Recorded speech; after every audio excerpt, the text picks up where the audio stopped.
December 25th, 1944. 6:03 in the morning.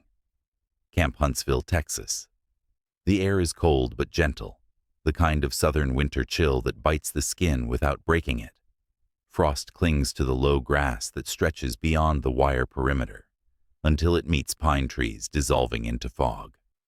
The camp loudspeaker crackles once, sputters, and falls silent again. Inside Barrack 42, Sergeant Masaru Takenaka lies awake on his bunk. A single stove burns at the center of the room, its orange glow reflected in the metal frames of 70 other beds. The smell of ash mixes with soap and the sour dampness of wool uniforms hung overnight. Someone coughs softly. Another man mutters a prayer under his breath.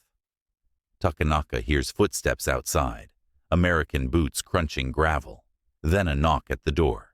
3 short raps, oddly polite. The guard's voice follows, calm and slightly amused. "Merry Christmas, boys. You're up early." Merry Christmas. The words float in through the wooden walls, strange and warm and utterly foreign. Takenaka sits up, runs his hand along the coarse blanket, and listens as the guard drags something heavy toward the door. Boxes. The dull scrape of wood on concrete. Another guard joins him, laughter muffled by the cold. Then the door opens, letting in a draft of winter air and a smell he doesn't recognize at all. Pine needles and oranges. That smell alone makes his stomach tighten. He thinks briefly, a trick. Because what else could it be? Masaru Takenaka had been a teacher before the war. 30 years old from Kanazawa, a coastal city of narrow lanes and lacquer workshops, known for its gardens and winter snows. He'd taught mathematics at the local middle school, preferred the precision of numbers to the noise of people. He wore round glasses, kept his hair severely combed. Colleagues described him as courteous, but distant. His students found him patient, sometimes kind, occasionally lost in thought. He lived a quiet life with his wife, Akiko, and their infant son, Koji, in a 2-room apartment above a tea merchant's shop. War had crept into it slowly. New slogans on school walls, new songs in the yard, new lessons about eternal loyalty. When the conscription notice came in 1941, he didn't protest. He folded it neatly, placed it on the table beside the radio, and went for a walk under the plum blossoms that had just begun to flower. That night he wrote in his diary, "I will go, but I do not believe in this war. I believe in my duty." By 1943, he was a sergeant attached to a logistics unit on Saipan, one of the last major Japanese strongholds in the Mariana Islands. He never fired his rifle in battle. His work was counting boxes, ammunition, medical kits, rations that grew smaller by the week. When the Americans invaded in June 1944, the island became a furnace. For 3 weeks, he lived in caves with 40 others, surviving on dried seaweed and melted condensation from the walls. He heard the suicides before he saw them.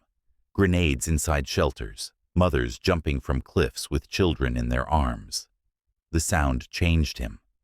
When the caves were overrun, Takenaka surrendered. No grand decision, just exhaustion. The American Marines who captured him didn't beat him or spit on him as he'd been told they would. They gave him water. One offered him a cigarette. He refused, thinking it might be poisoned. The Marine only shrugged. By October, he found himself thousands of miles away. From cave darkness to Texas sunlight, from starvation to abundance, so obscene, it bordered on mockery. He learned one phrase right away from the guards: "Everything bigger in Texas." They said it often, always, with that same laugh. He didn't understand the words, but he understood the pride underneath them. In a sense, they were right. The sky was enormous, the meals were enormous, even the insects that crawled between the barracks were vast, compared to anything in Japan. He couldn't decide which was more humiliating, to live so comfortably as a prisoner, or to realize that life here, behind barbed wire, was better than life at home for his family. By December 1944, Camp Huntsville held over 4,700 Japanese prisoners and about 10,000 Germans scattered among adjacent sections. It was the first POW camp built in Texas and one of the most organized in America.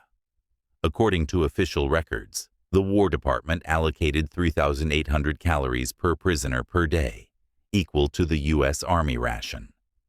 Prisoners received pay for work within the camp, 10 cents an hour, credited to their accounts, and usable at the canteen. Those who behaved could attend classes or join music programs under supervision. The regulations came from the 1929 Geneva Convention, which the United States scrupulously followed, partly from principle and partly from propaganda. Japanese treatment of Allied prisoners in the Pacific had already become notorious. Starvation, beatings, forced marches. By contrast, America wanted to show its moral superiority, even if no one on Saipan or Peleliu would have believed it. And so, life at Huntsville followed rhythms that sometimes felt more like rural routine than imprisonment. Work details began at sunrise, meals served by 7 chant sharp, rice occasionally replaced by bread, soup thickened with beans and barley, English classes for those who volunteered. But that winter, something unusual started happening.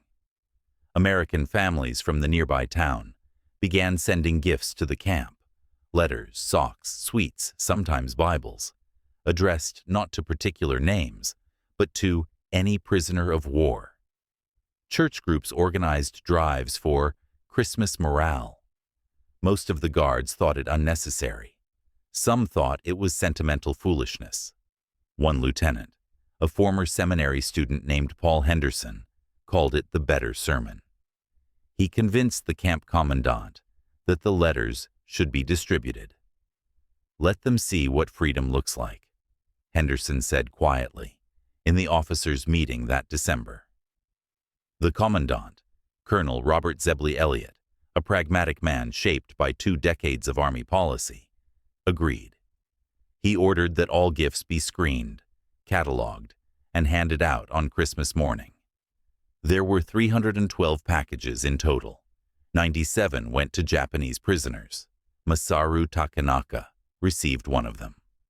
That morning, the guards rolled the boxes into Barrack 42 on a wooden cart. They had been opened by censors but resealed with clean tape. Some had ribbons. Each bore a tag written in uneven cursive, "Merry Christmas from the Davidson family, Huntsville, Texas." Takenaka sat up slowly, watching the guards place the boxes near the stove. Frost steamed from their boots. When they left, the silence returned, thick and uneasy. The men stared. No one moved for nearly a minute. Then one of the younger soldiers, a private named Oka, whispered, "Is this execution?" A ripple of laughter broke out, dry and nervous. Someone muttered that maybe the food was poisoned, that Americans wouldn't waste bullets if gifts would do. Takenaka didn't laugh. He stood, cautious but curious, and approached the E pile.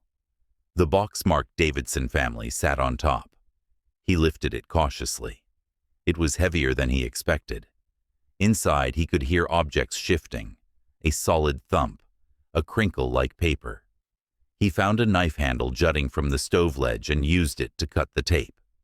The paper peeled back with a faint hiss.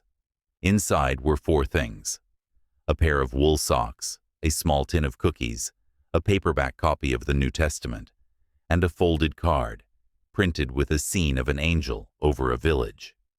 He touched the cookies first. The tin was painted red with a white border that read, "Homemade." He opened it carefully. Inside lay 6 shortbread biscuits, dense and fragrant. He didn't recognize the smell, vanilla and butter, but it made his stomach twist with longing. Someone beside him muttered, "Maybe poison," Takenaka looked at the man, then at the biscuits, then at the card. The front showed a town, lit from within, like lanterns seen through snow. He opened it. In shaky handwriting, it read, "To a soldier far from home. You are our enemy because of war, but still a man. And God loves you as he does us. May you find peace someday." The Davidson family, 211 Magnolia Street, Huntsville, Texas. He read it 3 times. Then again. The handwriting trembled slightly at the final word, as if the writer had hesitated before ending. Peace. He closed the card. The paper smelled faintly of cigarettes and soap. For a long time, no one spoke. Finally, someone whispered, "So this is America." Before war, Takenaka had thought of America as an idea more than a place. Factories, jazz, skyscrapers, arrogance. In the Japanese press, it was portrayed as soft, decadent, full of pleasure-seeking men with weak discipline. And perhaps he'd believed half of that once. But Huntsville defied every image. The camp's generosity unsettled him more than any cruelty could have. Cruelty he could understand. It reaffirmed righteousness. Mercy did the opposite. That afternoon, the prisoners were invited to the recreation yard for a concert. The American camp band, a mix of guards and German musicians, played holiday songs. Some Japanese prisoners stood at the back, arms folded. Others listened in silence. The music startled him. He'd never heard anything like it. Brass and clarinet weaving rhythm through the open air, half joy, half ache. He couldn't understand the lyrics, but felt their pulse, repetition, longing, the small ache of nostalgia that wasn't his. He found himself thinking of his son, Koji, who would be 5 now. In Japan, they celebrated Omisoka, New Year's Eve, not Christmas. The family would clean the house, light incense, eat rice cakes. He imagined Koji helping his mother scrub the tatami corners, his small hands reddened by cold water. The ache turned physical. He pressed the side of the biscuit tin against his chest until the sharp edge bit his palm. That night, he wrapped the socks around the Bible and hid both under his mattress. Not yet, he thought. Not yet, trust.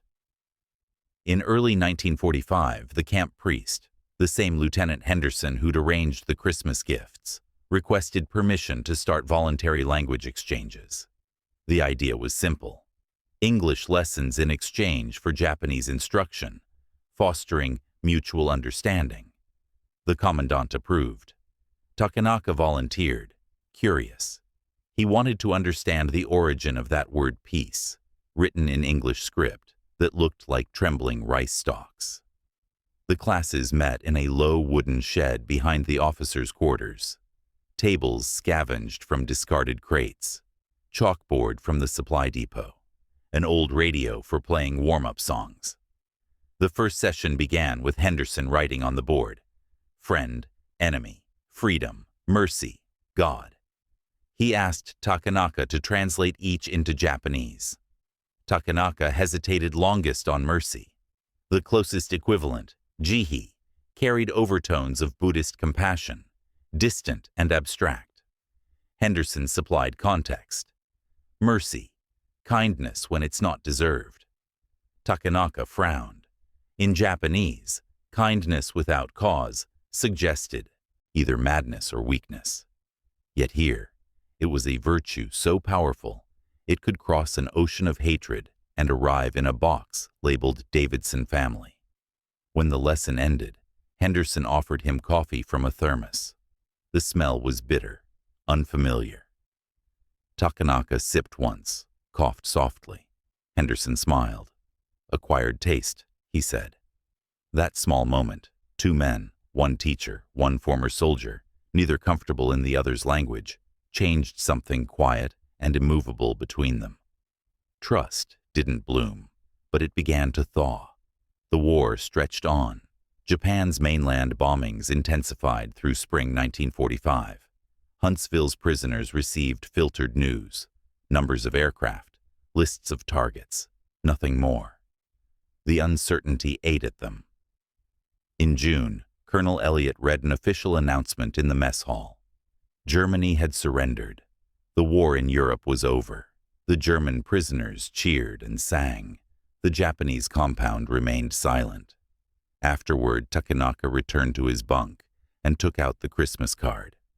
The words had faded slightly at the folds. He traced them with his finger. God loves you as he does us. He wasn't a believer. Religion, to him, had always meant ritual, obedience, not forgiveness. Yet the notion of unconditional acceptance, of grace without transaction, stuck like a shard under his skin. When atomic bombs dropped on Hiroshima and Nagasaki that August, the news arrived 2 days late. The guards didn't celebrate. They only stared at the horizon. Henderson found Takenaka near the mess hall, sitting on an overturned crate. "They say the war's over," Henderson said quietly. Takenaka didn't respond. Henderson sat beside him. The Texas heat pressed down heavy, brittle with cicadas. Finally, Takenaka asked in English, "Finished?" "Yes," Henderson said. "Finished." Takenaka looked up for the first time. "For you, maybe." He tapped his chest lightly. "For us. Never finished." Neither spoke after that. The sound of distant bells from the chapel drifted over the fence. Repatriation began early the next year, January 1946. The Japanese prisoners were gathered and processed in groups of 500. They were given discharge documents, Red Cross parcels, and medical certificates. Many left behind the small luxuries they'd acquired: books, blankets, even hand-carved furniture from the camp workshops. Before his departure, a guard approached Takenaka with a small envelope. Inside was a photograph. A modest white house with magnolia trees in front. Children holding up a sign that read, "From the Davidsons." Attached was a note. "We hope you got our gift. We wish you peace in the new year." He stared at it for several long seconds. Then he borrowed a pencil and wrote on the back, in his careful English, "Thank you. I was wrong to fear your kindness. I will not forget." He folded it once and asked Lieutenant Henderson if it could be delivered. "I'll make sure of it," Henderson said. 2 months later, on the ship home, Takenaka kept the socks beneath his pillow. The Bible he gave to another prisoner who'd found faith in captivity. The card he carried in his breast pocket until the paper turned soft with wear. Japan, when he returned, was dust and rebuilding.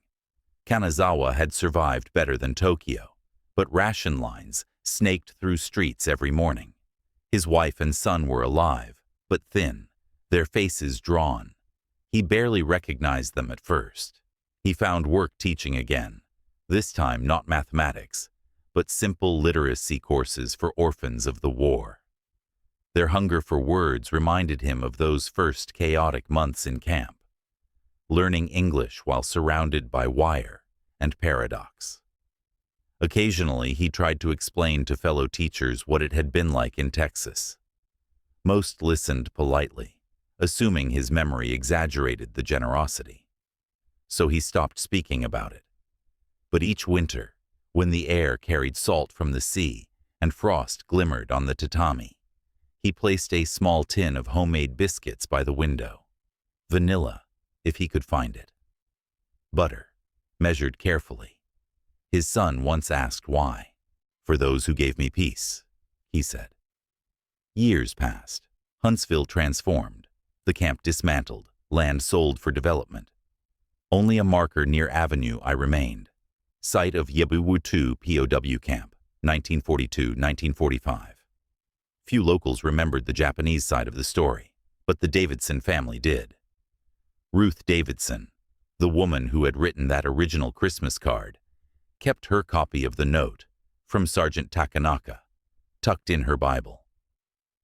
When she died in 1979, her children found it among old holiday cards. The local newspaper ran an article. Texas family's gift reaches across war. Through a genealogist, they traced Takenaka in Japan. By then, he was 65 and retired. The Davison children sent a letter addressed simply to Masaru Takenaka, Kanazawa, Japan. It reached him in 1980 through the consulate. The letter said, "We never forgot that your reply made our mother cry with joy. She said it proved forgiveness travels farther than war." He responded once more, handwriting shaky but precise. "She taught me that mercy is not weakness. It is strength possible only in peace." Today, most records of Camp Huntsville's Japanese prisoners are just numbers on faded forms. But one exhibit in the Sam Houston Memorial Museum includes a single artifact, a card with angel wings printed above a small Texas town, and handwriting that reads, "You are our enemy because of war, but still a man." Beside it lies an English notebook with notations in 2 languages. At the bottom of one page, in faint pencil, a translation appears. "Mercy, to give light where none is deserved." That note belongs to Takenaka. Nearly 80 years after that winter morning, his story remains a quiet footnote in history, a small intersection of war's cruelty and peace's persistence. He never preached, never called it lesson or fate. But those who knew him remembered that every Christmas he read aloud the same verse in English before teaching his students. Peace on earth, goodwill toward men. He pronounced the words carefully, as if still tasting their meaning. Then he would smile the faint, uncertain smile of a man who had once opened a gift he believed was a trap, and found forgiveness instead. The continuation below deepens the lives of those connected to Sergeant Masaru Takenaka and extends the narrative toward a quiet, generational close, always within the historically faithful, reflective tone required. In 1980, after the exchange of letters between Kanazawa and Huntsville, something unexpected followed. A historian from Rice University named Dr. Ellen Bishop contacted Takenaka. She specialized in wartime cross-cultural encounters and had come across the original newspaper story. In her letter, she introduced herself carefully. "I study the human dimensions of captivity, how ordinary individuals made moral choices in extraordinary times. I believe your story, and that of the Davidson family, represents something essential about both nations." She asked if she might visit Japan the following spring to interview him. For several days, Takenaka left the letter unopened on his desk. He had learned not to disturb the past, especially one that contained both shame and light. Yet one morning, as snow drifted silently across the narrow garden outside his window, he copied down her address and wrote a reply in the slow, deliberate English that had carried him through camp textbooks decades earlier. "I am old, my memory is not strong, but if my story helps understanding, I will speak." Dr. Bishop arrived in March 1981. She was 41, composed, and carried the quiet patience of an archivist rather than a journalist. They met in a small tea room overlooking Kanazawa Castle Park. He wore his best gray suit and the red wool scarf his wife had mended countless times. She placed a tape recorder on the table, then asked without preamble, "Do you regret surrendering?" The question surprised him. Americans rarely asked that so directly. He sipped his tea and thought before answering. "Surrender was not decision," he said. "It was physics, hunger heavier than honor." She nodded, jotting notes. "And America, Texas, it surprised you?" He smiled slightly. "Yes, they fed me too well. It made me angry. Because they were kind? Yes. Cruelty would have been easier to understand." As they spoke, Tourists walked outside under branches heavy with snow. Each gust sent silent white fragments against the window, like ash, drifting backward in time. Dr. Bishop asked about the card, the shortbread, the Bible. When she asked what he had done with them, he touched his coat pocket instinctively, though the objects themselves had long since been stored away. "I kept the memory longer than the gifts," he said. "Paper fades. Mercy does not, if you do not let it." "May I see them?" He hesitated. Then he invited her to his home, a narrow 2-story house filled with the scent of books and sea wind. Inside, he retrieved a small lacquer box from his dresser and opened it.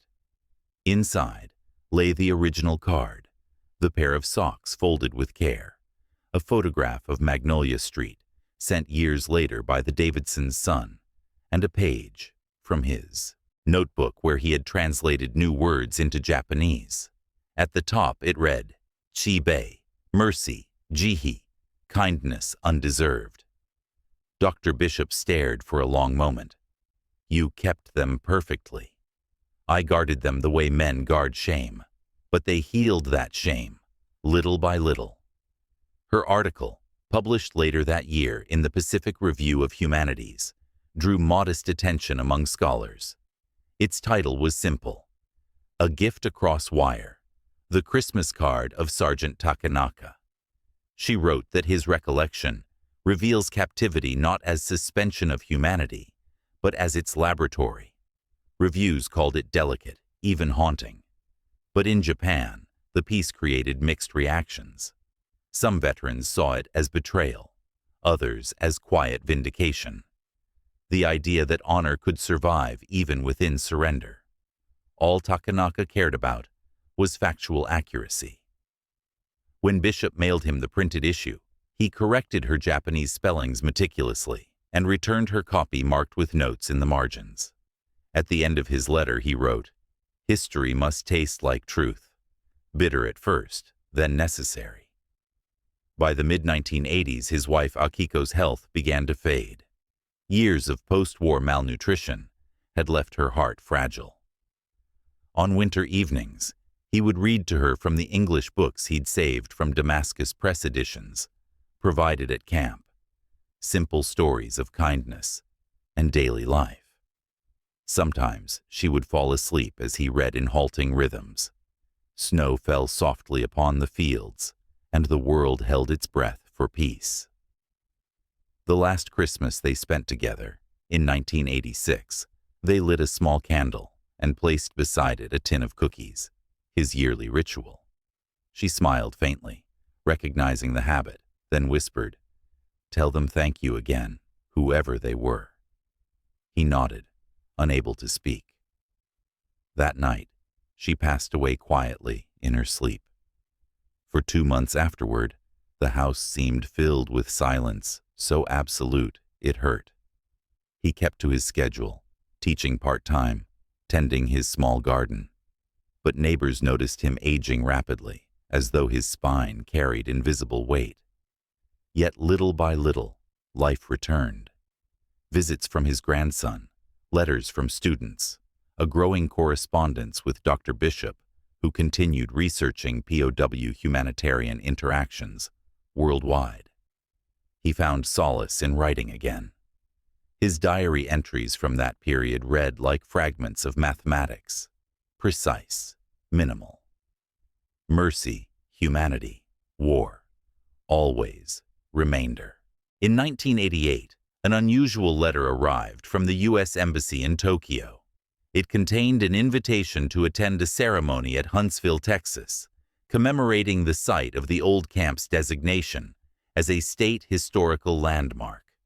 Attached was a photocopy of the bronze plaque text, which included 2 new lines recommended by the Texas Historical Commission. Among those held here were Japanese prisoners who experienced acts of unexpected kindness from local families. Simple gifts that spoke beyond politics of the time. His hands trembled as he read it. He was 78. Travel was difficult, but after several days, his decision came quietly. He sold an old wristwatch and an unused bicycle, used the funds to pay half the airfare, and the rest was covered by the University of Texas's Japan Studies program. When his plane descended over the Houston lights, he closed his eyes and smelled something familiar. Humidity, pine, dust, and faint smoke. Texas air still carried the same warmth. The ceremony on March 27, 1989, was modest. A crowd of 200 gathered near the marker, a mixture of local families, veterans' descendants, historians, and former guards now in their 80s. Among them was Ruth Davidson's eldest son, George. He was a man of 62, white-haired, good-natured, wearing a tie slightly too tight for his neck. When he saw Takenaka step from the car, escorted by volunteers, he hesitated only a moment before walking forward. "Mr. Takenaka." "Yes." "I'm George Davidson. My mother sent that card." The older man bowed slightly. "Then thank you for changing my heart." George's eyes filled immediately. "She used to say that letter you wrote proved something she'd always believed, that love defeats suspicion if given the chance." Takenaka nodded. "It defeated my suspicion first." They walked together along the gravel path where the barracks used to stand. The air smelled of hay and sun-warmed pine. George pointed out where, decades earlier, the camp library had stood and where the mess hall used to spread out under canvas roofs. "Over there near that ridge, the prisoners planted peach trees," George said. "One or two still bear fruit." They found one tree, gnarled but alive. Small blossoms dotted its dark branches. Takenaka reached out and touched a petal lightly. It broke under his fingertips, releasing faint fragrance. "Time is strange," he said. "It grows flowers from fences." Neither spoke for several minutes. Later, during the official speeches, officials invoked freedom, reconciliation, lessons learned. Takenaka listened politely, though he felt that much of what mattered never made it into public words. Still, when George read aloud from his mother's journal, lines written the night she'd mailed the gifts, he felt tears come unbidden. "If one of these soldiers ever reads my note and feels less fear for one small moment, perhaps the angels will count it mercy enough for me." The one evening after the ceremony, George invited him to dinner at his family's home, still standing at 211 Magnolia Street. The walls smelled faintly of cedar and freshly brewed coffee. The same living room from the photograph surrounded by framed portraits of children and grandchildren. On the mantel sat something unexpected, the returned letter with Takenaka's handwriting, framed like scripture. He stood before it silently. "Forgive me," he murmured, "for taking so long to return." George placed a hand on his shoulder. "You were never gone. Part of you been here all along." Dinner was simple: roast chicken, corn pudding, biscuits. They bowed heads as George's wife said grace. When she finished, Takenaka whispered his own prayer in Japanese, hands folded lightly. "Arigato, arigato, thank you." No one understood the words, yet the silence after them felt full, sacred. Before leaving Texas, he visited the university in Austin to speak with students studying Asian history. The lecture hall was full. News of his attendance had spread across campus. He began softly, voice measured by years of teaching and loss. "I am not historian. I am failed soldier who survived. But sometimes failure is teacher greater than victory." He told them about the Christmas morning, about the biscuits he'd refused to eat for fear of traps, and later consumed one by one, as if tasting forgiveness. A student raised their hand. "When did you stop viewing yourself as enemy?" He thought for a long time. "When I realized mercy asks for no permission." Applause followed, quiet at first, then stronger. Afterward, a young woman thanked him, saying her grandfather had guarded prisoners at Huntsville, but had never spoken about it. Maybe he also learned mercy, Takenaka said. Returning to Japan that spring felt almost peaceful. He resumed his small routines, morning walks through Kenroku and Garden, tutoring neighborhood children, writing brief essays for local newsletters about words with layered meanings. One essay, published in 1990, began with the word mercy again, but framed through arithmetic. If justice multiplies, mercy divides. But division, correctly done, expands understanding for both sides. Another reflected on his trip. I learned that memory is not to keep pain alive, but to keep gratitude steady. America once imprisoned my body and freed my certainty. Eventually, both needed each other. 5 years later, Dr. Bishop wrote again, this time to inform him that his account was being included in a new museum exhibit on compassion in wartime. She sent a photograph of herself beside a new display in Washington, D.C. One glass case containing a reproduction of the card, and beside it, a quotation engraved on brass. Mercy, kindness when not deserved. Learn it in Captivity by SGT, Masaru Takenaka. He framed her picture beside his window. As age blurred his sight, he memorized the positioning, her standing under dim gallery, lights, the faint reflection of her tape recorder in the glass. He wrote back simply, history sometimes finishes our sentences when we are too old to speak. In 1995, on the 50th anniversary of the war's end, schools across Japan hosted remembrance events. Takenaka was invited by a students' peace club to tell his story. He arrived carrying the original card wrapped in cloth. The assembly hall held 500 students who had known war only from textbooks. Taking the stage slowly, he placed the card on the lectern. It looked almost fragile under the light. I received this in a place surrounded by barbed wire, he said. It said that God loved me, but I did not believe. I thought it trick or mockery. Many years later, I learned it was proof that the soul of a nation can remain human, even during madness. He paused, letting silence fill the room. When you study history, do not only measure nations, measure hearts too. That arithmetic matters equally. The hall remained silent for several seconds afterward, an absence of sound that carried greater respect than applause. Then one student stood, bowed deeply. Others followed. His health declined in the late 1990s. By 90, he rarely left the house except to walk to a nearby post office. Letters remained his bridge to the world. Notes from Dr. Bishop updating her on research. Postcards from George Davidson's grandchildren showing birthdays and graduations. He replied carefully to each, handwriting slow but steady, preferring brief reflections over sentiment. Remember, peace is not opposite of war. It is the daily habit of refusing cruelty. When his eyesight grew weak, he asked a neighbor boy named Kay to read English newspapers to him. In exchange, he taught Kay Japanese proverbs and a few phrases of English he still spoke with deliberate precision.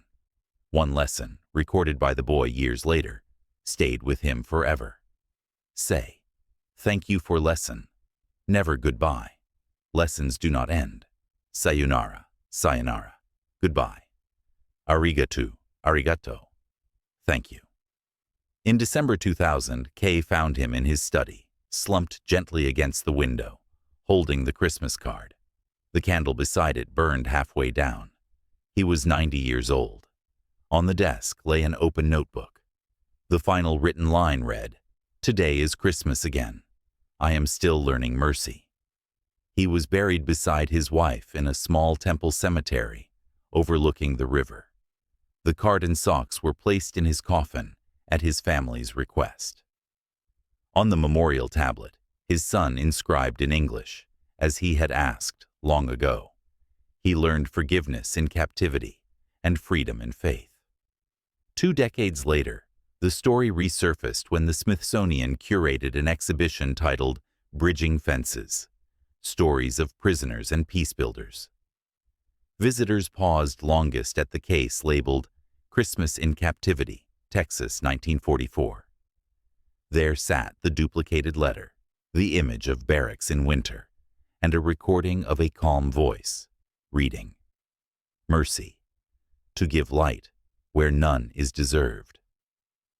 The voice belonged to an American actor, but it echoed the rhythm of the man who had once whispered English through wire fences. Outside that same year, 2 historians planted a small peach tree near the museum entrance. Cuttings taken from the surviving trees, grown on what had once been Camp Huntsville's soil. When spring came, pale pink blossoms covered its branches. Visitors often didn't notice the tree's small plaque, weathered by sun and rain. It read, "Time grows flowers from fences." In Kanazawa, a decade later, Kay, by then a middle-aged teacher, organized a small memorial lecture for his former mentor. He displayed reprints of his letters and a photograph of the Texas camp, under frost. At the back of the room stood foreign visitors, including Dr. Bishop's daughter, Catherine. She presented a new project, translating Takenaka's diary into both Japanese and English, with the original entries meticulously preserved. One passage read, "Sometimes I fear memory will vanish, but perhaps it should. Fear keeps mercy honest." The audience remained still for a long time after.